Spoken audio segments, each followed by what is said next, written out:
We have Igbo language. Our topic says English to Igbo translation of Proverbs.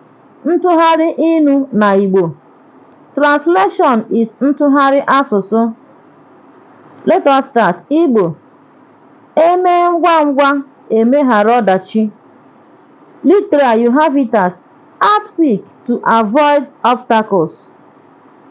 English equivalent translation. A stitch in time saves 9. Another example of a stitch in time saves 9 in Igbo.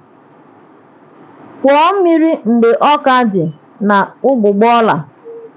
Kwọọ mmiri mgbe ọka dị na ụgbụgbọ ọla. Literal, clear the flooding when it is still ankle deep.